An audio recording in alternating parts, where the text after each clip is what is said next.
एक घने जंगल में एक चिड़िया अपने दो बच्चों के साथ रहती थी। चिड़िया का नाम मीरा था। माँ चिड़िया अपने बच्चों के सुरक्षा के लिए हमेशा चिंतित रहती थी। बच्चों, अभी आप लोग बहुत छोटे हो। मैं जब भी बाहर दाना लेने जाती हूँ, मुझे आप लोग की चिंता लगी रहती है। बच्चों, माँ, आप बिल्कुल भी टेंशन मत लिया करो। हम दोनों घर के अंदर रहते हैं, बाहर भी नहीं निकलते हैं मम्मा। हर सुबह मीरा अपने बच्चों के लिए दाना लेने जंगल की तरफ चली जाती हैं। मीरा दाना लेकर वापस आई तो बच्चे देखकर खुश हो जाते हैं। मम्मा आ गई, मम्मा आ गई, मेरी प्यारी मम्मा आ गई। मेरे प्यारे बच्चों, जल्दी से ये फल खा लो और चलो उड़ने की प्रैक्टिस करो। बच्चे जल्दी से फल खा लेते हैं। फिर चिड़िया माँ उन्हें उड़ने की प्रैक्टिस कराने जंगल लेकर चली आती हैं। बच्चों, अभी आप लोग बहुत छोटे हो, इसलिए सावधानी से उड़ना और ज़्यादा दूर मत जाना, क्योंकि शिकारी पक्षी इधर उधर घूमते रहते हैं और आप लोग अभी छोटे हो, बचाव भी नहीं कर पाओगे अपनी। दोनों बच्चे उसके उड़ान भरने लगे। बहुत अच्छे मेरे बच्चों, बहुत अच्छे, ऐसे ही उड़ते रहो, लेकिन ज़्यादा दूर मत जाओ बच्चों। वापस आ जाओ बच्चों, अब वापस आ जाओ बच्चों। हर बच्चे उड़ने में इतना बिजी हो गए कि उनको अपनी माँ की आवाज़ सुनाई भी नहीं दिया। इधर मीरा को चिंता होने लगी। उन्होंने अपने बच्चों को बुलाने की काफ़ी कोशिश की, लेकिन बच्चे सुन ही नहीं रहे थे। हर बच्चे जंगल में खेलने लगे। भी एक बाज जंगल में घूमते घूमते उसके बच्चों के पास आ गया। आज बच्चों को देखकर मन ही मन में खुश हो रहा था। उसे खाने के लिए भोजन मिल गया था। लेकिन इतने में चिड़िया माँ वहाँ आ गई। दुष्ट बाज, तुम यहाँ क्या कर रहे हो? मेरे बच्चों के पास, यहाँ से जल्दी से निकल जा। आज मुंह लटका कर वहाँ से चला जाता है। बच्चे अपने माँ को गले लगा लिए और बोले, माँ, हमें बहुत डर लग रहा था, लेकिन हम जानते थे कि आप हमें बचा लेंगी। मीरा ने मुस्कुराते हुए कहा, बच्चों, जो माँ का प्यार होता है वो सभी खतरों से बड़ा होता है। आपको हमारी वीडियो पसंद आई हो तो प्लीज़ हमारे चैनल को सब्सक्राइब करें और अपने दोस्तों के पास शेयर करें। बहुत समय पहले की बात है। एक सुंदर जंगल में कई प्रकार के पक्षी रहते थे। वो लोग आपस में बहुत प्यार से रहते थे। इसी जंगल में पिंकू मोर रहता था, लेकिन वह बहुत घमंडी मोर था। इधर रानू चिड़िया मीनू मौसी से बोलती है, मीनू मौसी, जंगल में बारिश का समय आ गया है, हमें जंगल से चल के कुछ खाने की व्यवस्था कर लेना चाहिए। हाँ रानू, तुम बिल्कुल ठीक बोल रही हो। चलो हम लोग को जंगल चलना चाहिए। इतने में जंगल में हल्की हल्की बारिश होना शुरू हो जाता है। मीनू और रानू जंगल की तरफ जा ही रहे थे कि उन्हें मोर नृत्य करते हुए दिखा। वो मोर के पास जाकर बोले, इनको नृत्य करने से अच्छा है कि जंगल में काफी तेज से बारिश होने वाली है। जाके तुम अपने छुपने की जगह ढूंढ लो। देखो रानू, मैं तुमसे कोई सलाह नहीं ले रहा हूँ। सलाह देने से अच्छा है कि तुम जाकर अपना काम कर लो। मैं जो कर रहा हूँ मुझे करने दो।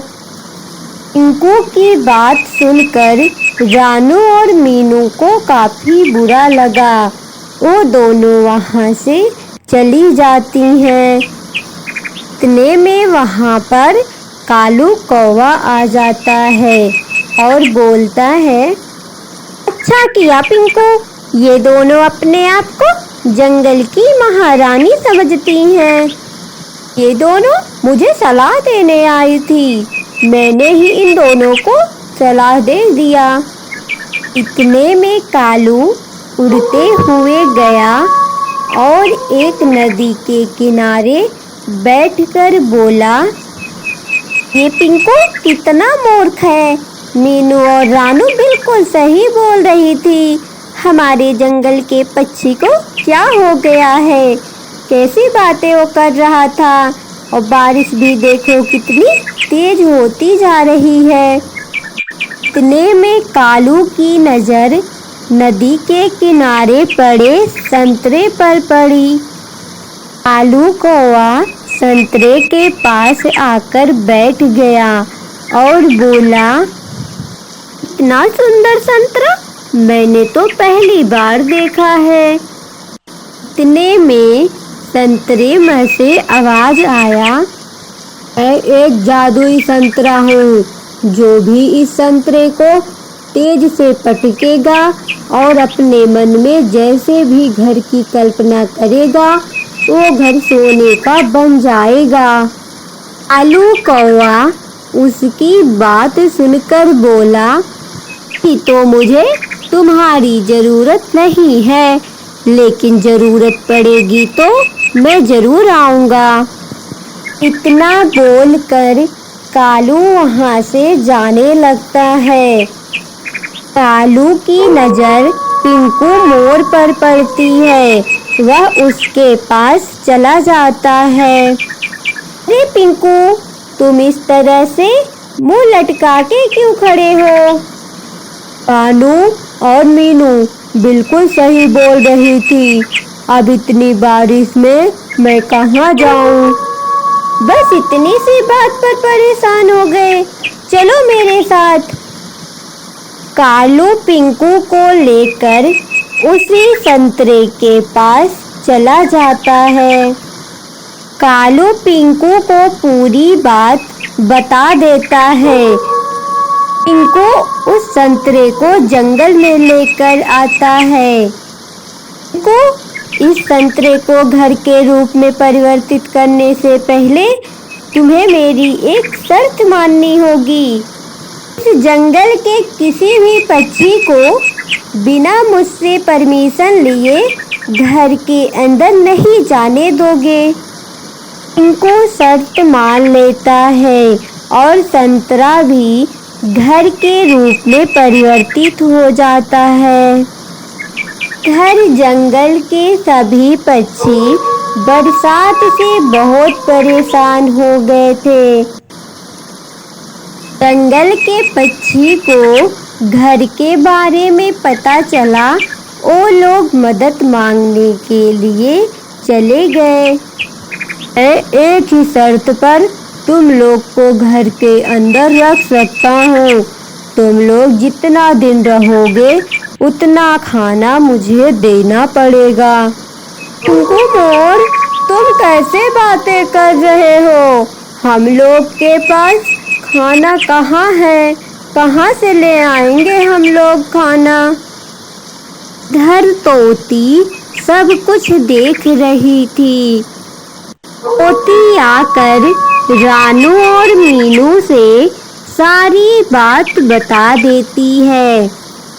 मीनू मौसी कालू जंगल के उस कोने वाले जगह पर जाता है जहाँ पर कोई भी पक्षी नहीं जाते हैं। चलो ना हम दोनों चल के देखते हैं, हो सकता है वहाँ कुछ मिले हम लोग को। फिर मीनू और रानू जंगल की तरफ चले जाते हैं जहाँ पर कालू गया था। वहाँ जाकर मीनू और रानू देखते हैं कि एक चमचमाता हुआ सेब। इतने में सेब में से आवाज आया, मैं एक जादुई सेब हूँ, मैं एक घर के रूप में परिवर्तित हो जाऊंगा। जो भी अच्छे दिल का होता है वही मुझे देख सकता है। तुम लोग मुझे देख रहे हो तो तुम्हारा दिल बहुत अच्छा है। यहाँ पर एक संतरा भी रहता है, जिसका दिल अच्छा नहीं होता उसे बस वही देख सकता है।